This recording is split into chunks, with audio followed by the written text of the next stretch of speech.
बिस्मिल्लाहिर्रहमानिर्रहीम। अस्सलाम वालेकुम रहमतुल्लाहि वबरकातुहू। माय यूट्यूब फैमिली, कैसे हैं आप सब लोग। अल्लाह ताला से उम्मीद करती हूँ इंशाल्लाह आप सब लोग बिल्कुल खैरियत से होंगे, अल्लाह ताला की हिफ्ज़ व ईमान में होंगे।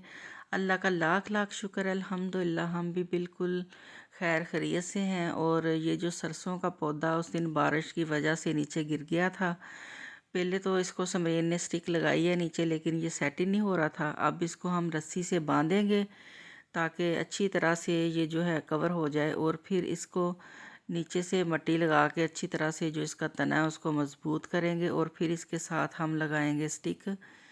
इसके साथ देखें माशाल्लाह से फलियां लगी हुई हैं, भरा पड़ा है ये। और इंशाल्लाह 15 दिन तक इसके जो सीड्स हैं वो बन जाएंगे। तो मेरी कोशिश है कि ये जो है सही रहे और हम इसके जो सीड है वो सेव कर लें, और अगले साल इंशाल्लाह इससे हम साग लगाएं। अच्छी तरह से इसको बांध दिया, नीचे एक स्टोन रख दिया, और साथ ही ये देखें हमने लगा दिया स्टिक। तो कल इंशाल्लाह ताला माली आएंगे तो फिर इन मालियों से मैं इसको अच्छी तरह से सेट करवा लूँगी। अल्हम्दुलिल्लाह मोंगरे देख लें माशाल्लाह से वो भी कितने ज़बरदस्त हो गए हैं, फूल लगे हुए हैं। और इंशाल्लाह बहुत जल्दी इसके साथ फल भी लगेगा। और लहसुन देख लें माशाल्लाह हमारा कितना ज़बरदस्त है। मेथी कितनी फ़्रेश और कितनी माशाल्लाह से प्यारी लग रही है। नीचे देखें स्टोन रख दिया है समरीन ने, और एक स्टिक लगा दी पौधे के साथ ना, ताकि ये अच्छी तरह से सेट हो जाए।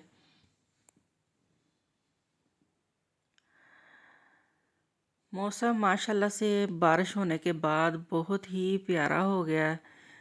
सुबह उठते ही जब धूप निकलती है ना, तो उससे ऐसे लगता है कि जैसे दिन जो है ना वो पहले से बड़े हो गए हैं, और टाइम में भी अल्हम्दुलिल्लाह बरकत होगी। अगर ठंड होती है तो कोई काम जो है वो निपटता ही नहीं है, और ऐसे लगता है कि जैसे दिन बहुत ही छोटे हैं, टाइम में बरकत ही नहीं है, कोई भी काम जो है ना आप नहीं कर पाते।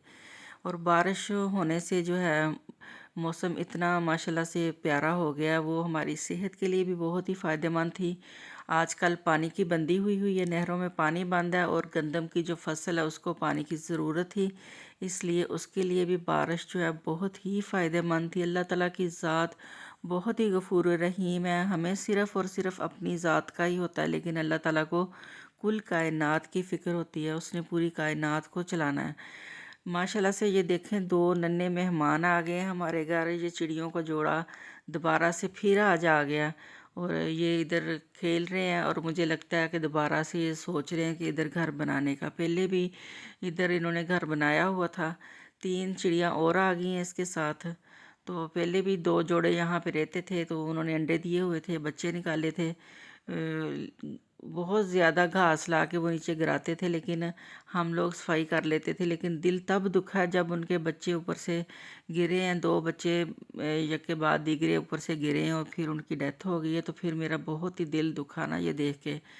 तो आज ये आके इतना खुश होते फिर रहे हैं इधर, और मेरा दिल कर रहा है कि मैं ना इनको इधर मना कर दूं घर बनाने से, लेकिन फिर खुदा का भी खौफ आता है कि ये कोई ऐसी बात ना मुंह से निकाल दें, कोई ऐसी हमें बद्दुआ ना दे दें। और आप लोगों ने मुझे बताना है कि इनके साथ क्या करें, इन्हें इधर घर बनाने दें या फिर ऊपर से जो जगह है इसको हम बंद कर दें। आ गए हैं जी हम लोग किचन में, और किचन में होने लगी है कुकिंग। प्याज मैंने ले लिया, लहसुन ले लिया, और 1.5 टमाटर ले लिया। इसको चॉपर में डाल के इसको चॉपराइज़ कर लेंगे, और फिर बनाएंगे हम आयशा की फेवरेट दाल। मियाँ साहब की आज दावत है, उन्होंने बाहर डिनर करना है, तो हमने सोचा कि हम अपनी पसंद की आज दाल बना लें, क्योंकि ये दाल जो है वो मियाँ साहब बिल्कुल भी नहीं खाते, मूंग और मसूर की दाल, और बच्चे ये दाल शौक़ से खा लेते हैं। इसलिए फिर मैंने सोचा कि चलो मैं आज यही ट्राई करती हूँ। चॉपर में पीसा था उसको मसाले को, लेकिन जो टमाटर थे वैसे ही रह गए, अब उसको दोबारा से पीसेंगे।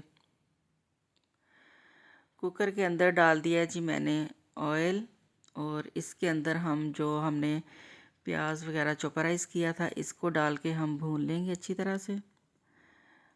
पहले मैं प्याज टमाटर लहसुन हर चीज़ कुकर में डाल के उसको गला लेती थी, और अब इसको मैं चॉपराइज़ करके इससे बनाती हूँ। लेकिन इस तरह ये है कि इसको आपको जो मसाला है ना उसको थोड़ा सा ज़्यादा भूनना पड़ता है, ताकि जो प्याज का कच्चापन है वो अच्छी तरह से ख़त्म हो जाए। मसाला हमारा भुन गया अच्छी तरह से। इसमें थोड़ा सा पानी डाला। अब इसके अंदर हम नमक, हल्दी, लाल मिर्च का पाउडर डालेंगे और इसको अच्छी तरह से भून लेंगे। और फिर इसके अंदर हम शामिल करेंगे दाल। दाल जो है आप लाजमी अपनी लाइफ में शामिल करें। दाल में प्रोटीन होता है, इससे वेट भी कम होता है, बहुत हेल्दी है हमारी सेहत के लिए। और दाल की जो प्रोटीन है, अक्सर मैंने पेशेंट देखे हैं जिनके अंदर इसकी कमी हो जाती है और फिर डॉक्टर कहते हैं कि आप दाल को लिक्विड फॉर्म में बना के अपने पेशेंट को खिलाएं। मियाँ साहब को सिर्फ़ और सिर्फ जो है ना मूंग की दाल अकेली अगर हम पकाएं और वो भी खड़ी खड़ी दाल हो, उसके अंदर शोरबा ना हो, वो उन्हें पसंद है। लेकिन बच्चे जो हैं वो कहते हैं कि बिल्कुल लिक्विड फॉर्म में दाल बनी हो, वो बॉयल्ड राइस के साथ खाएं या फिर रोटी के साथ खाएं। तो आज फिर मैंने सोचा कि चलो बच्चों की जो फरमाइश है वो पूरी कर दें। कुकर मैंने लगा दिया था 4 मिनट के लिए। अल्हम्दुलिल्लाह जो दाल है हमारी तकरीबन गल गई है। इसके अंदर डालेंगे हम ज़ीरा और सूखा धनिया और थोड़ी सी मैंने इसमें डाली थी काली मिर्च, वो पीस के इसके अंदर शामिल कर देंगे। और दाल थोड़ी सी ज़्यादा पतली है, इसको मैं 3-4 मिनट तक पकाऊंगी। फिर इसके अंदर शामिल कर देंगे हम सब्ज़ धनिया। अल्लाह का शुक्र है, अल्हम्दुलिल्लाह बहुत ही मज़े की दाल बनी है हमारी। इसके अंदर आप सिर्फ़ और सिर्फ काली मिर्च भी डाल के बना सकते हैं और लाल मिर्च और काली मिर्च मिक्स करके भी डाल सकते हैं। आयशा ने दोपहर के टाइम फ़्रेंच फ्राइज़ कटवा के रख ली थी और अब हो गया जी रात का टाइम, इशा का टाइम। तो आयशा की फरमाइश है कि मम्मा आपके कहने पे मैंने खाना खा लिया था, तो मुझे आप चिप्स फ्राई करके दे दें। तो उसके लिए बनाई है जी बहुत ही क्रिस्पी क्रंची मैंने चिप्स। 4 मिनट तक इसको बहुत ही हल्की आंच पे फ्राई किया था। उसके बाद मैंने इसकी आंच जो है वो तेज़ कर दी थी और देखिए माशाल्लाह से कितनी मज़े की हमारी फ्राइज़ बनी है। मुझे दीजिए इजाज़त। अल्लाह हाफिज़, बाय बाय।